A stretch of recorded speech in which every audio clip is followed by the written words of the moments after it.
just talk about the team's effort tonight, having all that team effort, to get a nice win.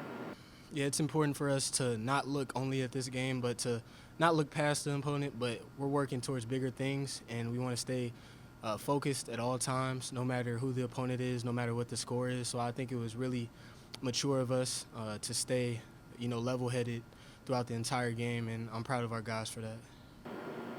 Hey Caleb, I don't know if you've looked. Have you been able to look at what your stat sheet was tonight? No, sir. So 4 steals on the night, and you were over 60% from three. Now, how's that feel going into the game, being able to be so good offensively and defensively tonight? I never want to be considered a one-way player. I always want to be considered a two-way player. I'm definitely working on getting better on the defensive end, understanding our system. But it's always going to be important to me to never focus only on offense because that's what a lot of guys do. But to always put a focal point on defense for sure.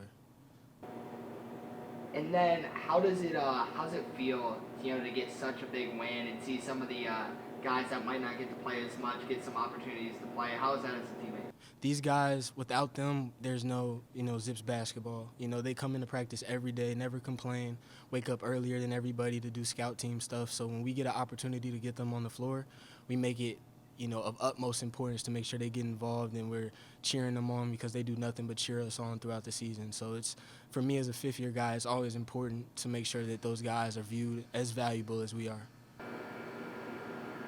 That's it for me. Just talk a little bit about some of your teammates' play, just to kind of see out there, see what Sammy was doing, Reek was doing. All those guys were just from three-pointers to Reek being a rebound machine tonight. Yeah, Reek cleans the glass. I feel like I've ran out of words to describe what he does just because he's so great. But, he comes into practice every day with that intensity and it never changes. And I think that's part of what makes him so great. Mike Dawson, who I want to give a shout out to, he missed, I think, 600 days, they said was the stat before we played South Dakota State. And he's came out the first 3 games and played like he hasn't missed a beat. I think he had 25 points today or something like that. So to see him shoot the ball like that, and Sammy Hunter, who is, one of the jokesters in the locker room, but when he gets on the court, he's so serious, and he makes sure that we're all connected, and he makes sure that he's locked in every day. So to see him flourish in the game, these are guys that I, look up to in the sense that I had no one when I came to Akron, and I always just am happy to see them succeed.